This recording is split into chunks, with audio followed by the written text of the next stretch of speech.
May 25th, 2004, meeting of the Olympia City Council. Boy, I wish I could get that response all the time at home. The first item on our agenda is changes to the agenda. There are none proposed by staff. Councilmember Green? Yeah, I'd suggest a couple of procedural changes. First of all, might as well do it right now. Move the public hearing before the consent calendar. I would suggest that so we can get to the public hearing a little bit faster. Let me ask a question about that. Is anyone here ready to just vote on the consent calendar, or are there going to be questions and polls and all that stuff? How about over here? Unless the consent calendar is going to be very brief. But Yeah, okay. Okay. Okay, then never Cross your heart and mind. hope to die. And There are staff people here who would have to wait until probably midnight to go home. Okay. Okay. Okay, and that, then never mind that one if it's going to be brief. The second suggestion is a procedural suggestion on the public hearing that I think is appropriate to do as part of the agenda. As you know, there's a proposed resolution regarding a submarine visit, and facts have changed in the last week, and there's not going to be a submarine visit, so we've heard. So the resolution itself is no longer applicable. The issues are still out there. I would suggest that we revise the public hearing simply to say that it's no longer specifically about the resolution, as that's no longer relevant, but about the issues raised by the proposed submarine visit and the proposed resolution. Council, if people want to talk about the draft resolution, they still can. If they'd like to talk about it, they still Yeah. could. But It other makes any difference. Just to related clarify that. issues, yeah. Okay. The next item on our agenda is public communication. This is the time when any member of the public can address the council for up to 3 minutes on any item that's not on tonight's agenda. This is not the time to talk about the USS Olympia issue. We have 5 people signed up. Tom Howdeshell is the first person signed up. Tom, is this about the Olympia? Yes. Where are you? That was the first sheet out there, so I missigned. Okay, well, we will try to shift you to the 8 p.m. public hearing. We have then Jim Lazar, Pat Kilmer, Ken Filak. Okay, thank you. Okay. Jim Lazar, Pat Kilmer, Jim Reeves, and Jim Ashe. And there's Jim Lazar already. Please give your name and address for the tape. Thanks. My name is Jim Lazar, 1907 Lakehurst Drive. I'm here tonight as the Government Affairs Officer for the Capital Bicycling Club. Two things to say. First, I want to thank the City of Olympia for your support of the annual bicycle parade, which took place on a fairly soggy Saturday this year. It's always a small but colorful event, and the support of the Olympia Police Department, their cadets, was, and this time the bicycle patrol was certainly appreciated. But I'm also here to invite you to participate as a spectator, if not a participant, in the most colorful bicycle event that occurs in the Northwest every year. This weekend, starting Friday night, Saturday, Sunday, and Monday, headquartered at St. Martin's College, is the Northwest Tandem Bicycle Rally. There are 450 tandem bicycles registered for this event, 900 cyclists on those bikes. The mass start will be from St. Martin's Pavilion at 9:30 on Saturday morning.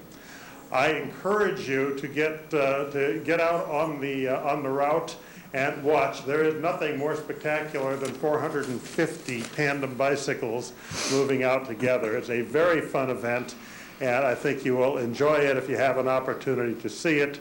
The ride routes do pass through Olympia several times during the weekend. There are rides Saturday, rides Sunday, and rides Monday. Dozens of volunteers helping to bring this together, but it's just a tremendously colorful cycling event, and one that comes to this part of the Northwest about once every 10 years. So if you have a chance to get out and see us, please do. Thank you. Thank you, Jim. Next is Pat Kilmer.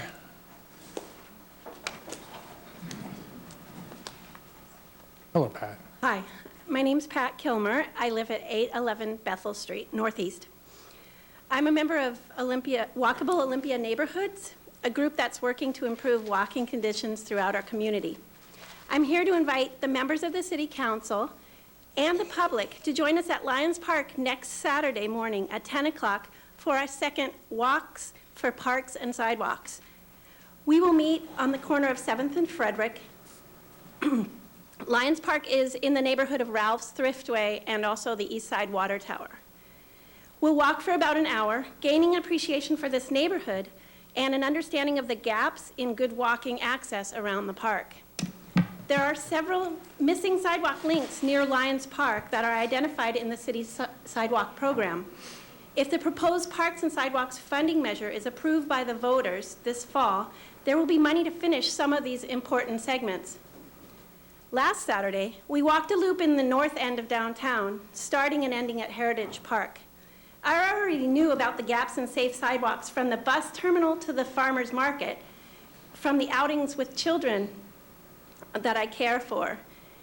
But on those outings, I didn't think about the residents of those neighborhoods, many of them elderly, and many of them less agile than my group. There are some new, well-designed sections of sidewalk there, along with the new development, but lots of gaps that if I were in the shoes of the people who live down there, I would feel less safe and less likely to walk and therefore be less independent. The tour guide also pointed out on the walk the good ideas the city has implemented in the downtown area, and that increased my knowledge of what does make a neighborhood walkable. We plan to hold a walk for parks and sidewalks every Saturday, and we invite you to join us when you can. This weekend, we'll meet at Lions Park. The following Saturday at Sunrise Park, and then at Bigelow Park. We'll visit every city park as we move through the spring and summer and see all the missing sidewalks near our parks. Walking is the #1 form of active recreation in Olympia. It's only natural to think of walking and parks in a single thought. Our Walks for Parks and Sidewalks help tie the two concepts together also.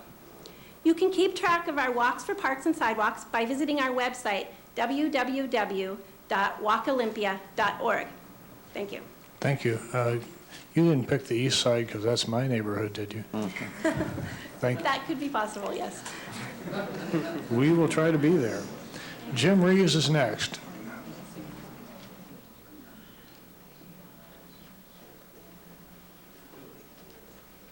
Yes, that's my name, Jim Reeves, also known as Moses. But I wanted to address the issue of police misconduct tonight. It's the story about Iraqi citizens suffering various abuses at the hands of U.S. military police officers is in the front pages of newspapers around the world. These abuses run a gamut of things from false arrest, being stripped naked, being sexually violated, being physically beaten, being homosexually raped, being murdered, and being bitten by police dogs. Many ex-military policemen are hired by U.S. municipalities as civilian police officers. I believe this practice has led to American citizens being abused in the same manner as Iraqi citizens. Over the years, in Washington State newspapers, I have read of people in prison being homosexually raped and people being bitten by police dogs. And based upon my own experience, false arrests seem to be common. I think citizens' treatment at the hands of the city police can be greatly improved if the city stopped hiring ex-military policemen as civilian police officers. Thank you. Thank you for your comments. Jim Ashe is the last person to have signed up. Jim?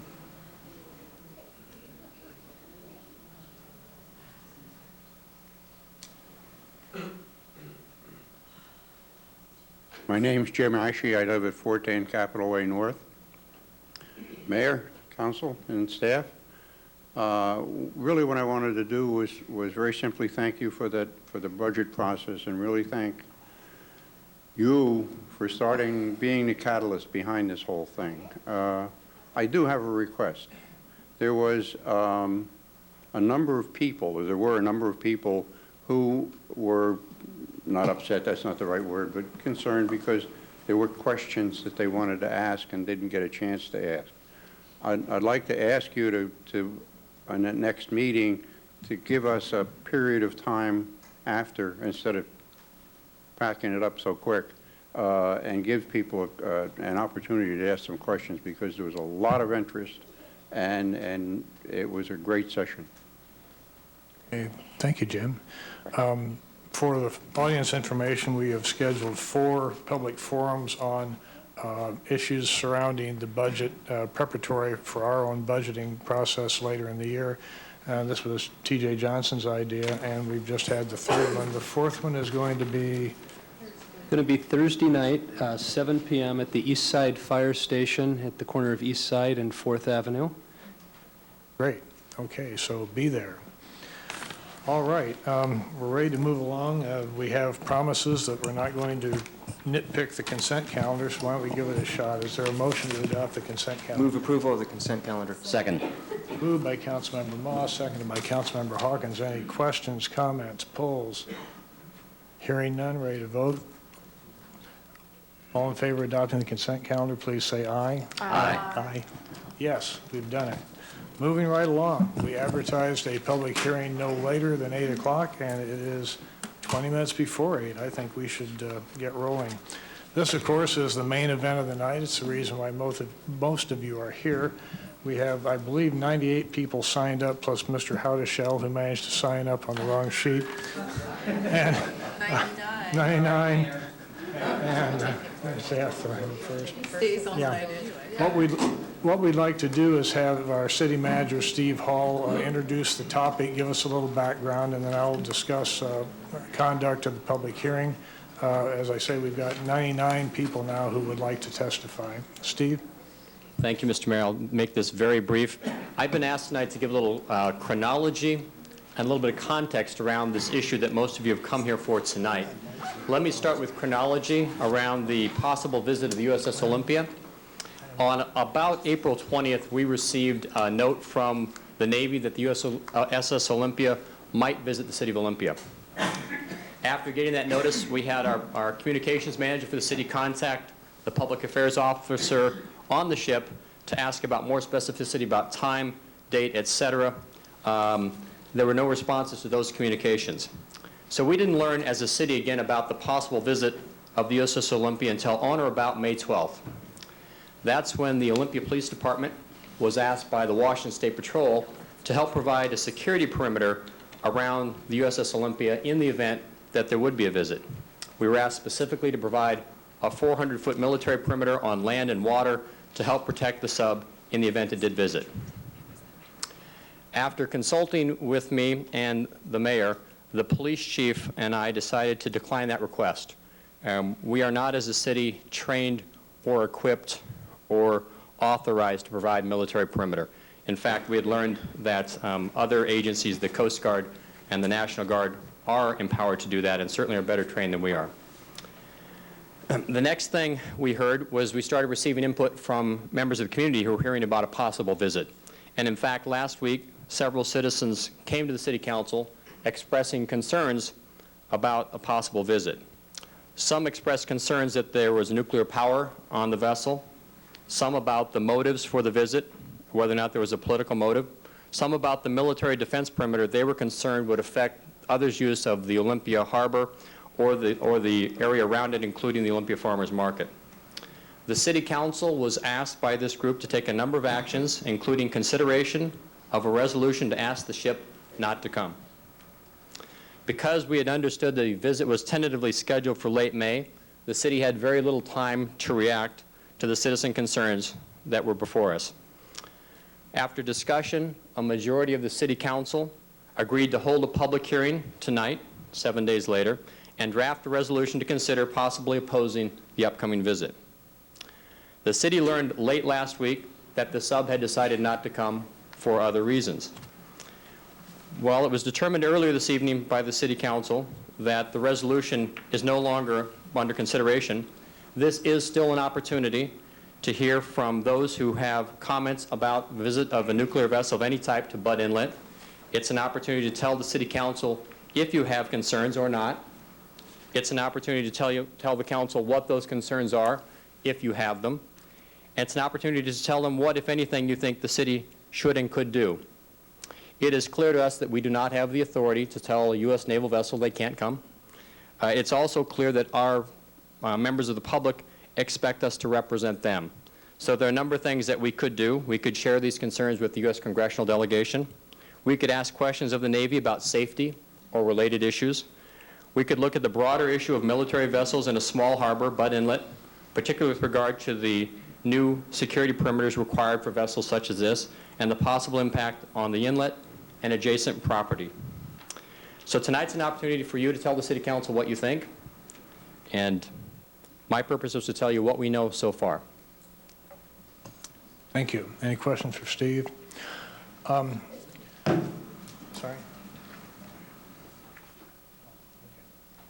Let me see here.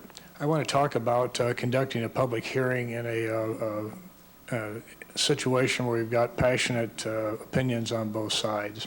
I'm going to assume tonight that everyone here on both sides of the dais is concerned, has the best interest of the community at heart and the country. I'm going to assume that nobody in this room has a monopoly on intelligence or information or ignorance or what have you. And I'm going to, maybe I'll go wild and assume that there might even be an opportunity here for people on both sides of the issue to get to know each other and even come to respect each other as you talk among yourselves before or after the public hearing. That may be asking too much. But what I would really like is that we address each other with respect, that we do not make personal attacks, that you present your views as passionately as you like, but again, don't personalize things. Tell us what are your facts or your opinions. I think probably that the audience has seen us interact with our staff and other members of the public, and that we're open to hearing what you have to say. There are now 101 people signed up. Normally, we allow up to 3 minutes of testimony each. That will take us probably until 2 a.m. if my math is anywhere near correct. I would invite you, if you don't have 2 minutes worth of testimony, to not take all 3 minutes or 2 minutes. If you agree with what someone else said, just say, I agree with that person over there, to try to compress the time a bit. Also, I would like it if you would not boo or applaud. It just takes up time. It helps create more of a hostile us versus them atmosphere. We're interested in what you have to say. We're going to try to just move along the way you've signed up. I guess that's the only way we can do it, really. And I will call people up to the mic 3 at a time to reduce the travel time and the time wastage there. If you could please keep the corridors open and the doorways. If the fire marshal sees us blocking the doorways, we're going to have a real problem. All right, are we ready to begin? Question? You want to do 2 or 3 minutes? 2 or 3? I hear a lot of, the 2s have it. Okay, we're for 2. Excuse me? 3 for me, 2 for everyone else. Sorry? Yes. And also, when you come up to the mic, could you repeat your name and address so we can get it on the tape for the secretary who will be transcribing the minutes of the meeting? First up is Donald Smith from Rochester, followed by Senator Tim Sheldon and Alan Tadlock. I had a 5-minute presentation. I cut it down to 2 minutes and 15 seconds. I'll read fast. Good evening, members of the Olympia, Washington City Council. My name is Donald Smith. I have been a resident of Thurston County for the last 32 years. I am a U.S. Navy veteran, qualified in submarines. Last week, there were articles in the Olympian about a possible visit to Olympia by the USS Olympia, a United States fast attack submarine. I do not subscribe to the Olympian. I did not know about the possibility of a visit until another subvet in another state asked about the news reports. One council member is quoted as having concerns about safety and secrecy, is quoted as saying, it is a publicly financed killing machine. Yes, sir, all military funding is publicly financed, paid by taxes we pay. The secrecy of submarine operations is to protect the U.S. taxpayers' investment from harm and maintain a viable deterrent force available as a killing machine only when needed to defend our country. According to the reports printed in the Olympian, the city of Olympia should not welcome a weapon into town. A submarine is not a weapon. It is a delivery system available on call when needed to defend our country. The question was asked, why is it coming to Olympia? After 60 days submerged, it is nice to see daylight.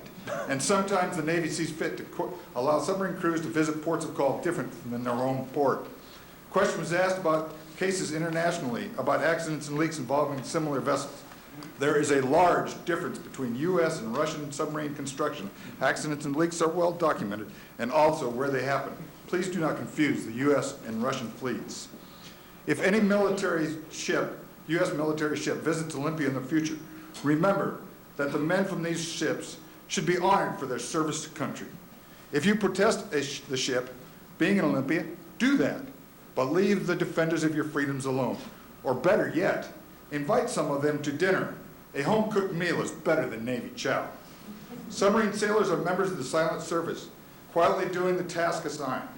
We have a great tradition of defending our country, the Constitution. We have great tradition of defending, oops, excuse the line, all citizens, 2 lines. Thank you for hearing both sides of this issue. We all enjoy our families, our homes, our way of life. Just remember, those in harm's way, defending your lifestyle. Thank you, Mr. Smith. I will be available now or after the meeting to answer any questions on safety, engineering, misconfusion of the term nuclear. One of the problems we have is that Hiroshima and Nagasaki make people think nuclear as bombs. There is no way a nuclear reactor can explode like a bomb. It's different technology, different chemicals, and if you'd like to discuss it, I'll talk to you people afterwards. Thank you. Senator Sheldon, welcome. First time I think we've been able to greet you in these hallowed chambers. Yeah, thank you, Mr. Mayor and members of the City Council. It's a pleasure to be here. I'm State Senator Tim Sheldon. I represent 130,000 people in Grays Harbor, Mason, Kitsap, and Thurston counties. We have many outstanding memorials to veterans on our Capitol campus, and those serving in Vietnam, Korea, World War I and II are all honored by our state. And if you are in the audience and haven't seen the wonderful World War II monument, it is really breathtaking. I came here to comment about 3 individuals, too, that I knew very well. My father, Bob Sheldon, who served in the United States Navy in World War II. My uncle, Jerry Morey, who was a longtime businessman here in Olympia, served in the U.S. Coast Guard. And my father-in-law, Dave Honan, who was an Annapolis graduate. He left the Naval Academy in 3 years instead of 4 because it was World War II, and he commanded the forward turret on the USS Wisconsin in the South Pacific. These 3 gentlemen are gone now, but not forgotten. They would be appalled by the controversy. Why not welcome the Navy? As a legislator, when I return to Olympia in January, I am welcomed by the city. I receive a bag of gifts and gift certificates. A big deal is made of the legislature's return. Why not welcome the Navy? You have a lot less to fear from the Navy than you do from the legislature.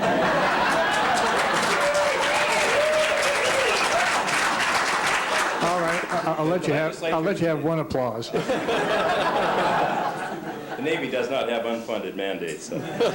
These sailors are good citizens, and when you see support our troops signs, this is a real opportunity for our state's capital city to make a meaningful contribution and statement about how the city really can support our troops. I'm very disturbed that there isn't a unanimous support to welcome the Navy. I also represent Bremerton, where you find outstanding support for our military and military families.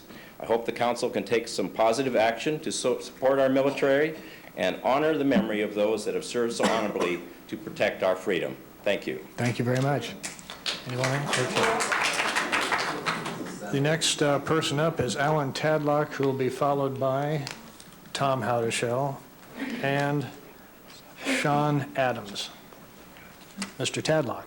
My name's Al Tadlock. I live at 6944 43rd Loop Southeast, Olympia, Washington. Mr. Mayor, members of the council, sometimes I don't know where to start either. Earlier, there was a little reference made to this resolution. One of the items in the resolution is belief in open government. I'm sorry, that's totally irrelevant to this situation. I assure you that the Olympia Police Department does not give out advance notices of their investigations and what raids they're going to do and where they're moving to at all times. Neither would a military. The point of a military is to be able to operate secretly. particularly the submarines, which are a strong bulwark of our defense system. They are meant to be silent, unseen, not knowing where they are. The idea of the nuclear sub leaking nuclear energy in a military context is absolutely absurd that that would be permitted. One, if it's high enough, it's going to kill the people operating the sub. Number two, low levels of emissions are going to leave a track, and you don't want the enemy to be able to track you. In terms of the security and the perimeters, if that's such a big thing, how come the Olympia has come to this port many times? And we've managed it. This city is unusual in one respect. It's a county seat. It is the capital of the state of Washington. When it speaks more than for Olympia as a city. It speaks for the whole state and the population of the state. I don't think it's appropriate. I think an apology really is due to the members of the Navy. Thank you. Thank you. Please, no applause. On the question of the perimeter, that was a new requirement. That had not been required on the previous visits of the Olympia. So, and it was a waterside requirement. We don't have that sort of talent or equipment here. We've got one harbor patrol boat manned by volunteers on weekends. Mr. Howdeshell. Sorry, Mark, I signed the wrong sheet first. Tom Hottishell, 718 Sawyer Street Southeast, here in Olympia. First of all, I want to thank Councilman Johnson on his request for a public hearing on the USS Nuclear Sub Olympia's visit to our capital city. Although I was saddened to read in this morning's Olympian all the hate emails and phone calls he received. Secondly, I was glad to read last week that the sub had canceled its visit to Olympia. In summing up, I believe it is time for the council to revisit the issue of creating a nuclear-free zone for Olympia. Thank you for giving me the opportunity to speak here tonight. Thank you. Sean Adams, followed by Cal Taylor, and who's next? Good evening. My name is Sean Adams. I live at 8532 Brookstone Lane here in Olympia. Mayor, council members, City of Olympia, thank you for the opportunity to speak here tonight at this public hearing. Our reasons for coming here to speak out in support of the USS Olympia port visit to this great city and in opposition to the resolution being voted upon tonight is threefold. First, and most obvious, as you can see, I am an active duty member of the United States Navy. If you're not familiar with the insignia on my uniform, I am also a submariner. I enlisted back in 1985 at the ripe old age of 17. Secondly, I was a crew member on board the USS Olympia from April of 1996 to April of 2000. During my tour on the USS Olympia, it was my honor and privilege to visit this city on 2 separate occasions. I was personally overwhelmed by the outpouring of support and gratitude and appreciation shown to us by the City of Olympia. The citizens of this town welcomed us into their homes and lives for a brief period and made us feel so very welcomed. Because of my experiences with this town and its citizens, I quickly fell in love with this city. And thirdly, not only was I a crew member of the USS Olympia, but because of the support and appreciation shown to myself and all of the crew members of the USS Olympia, I am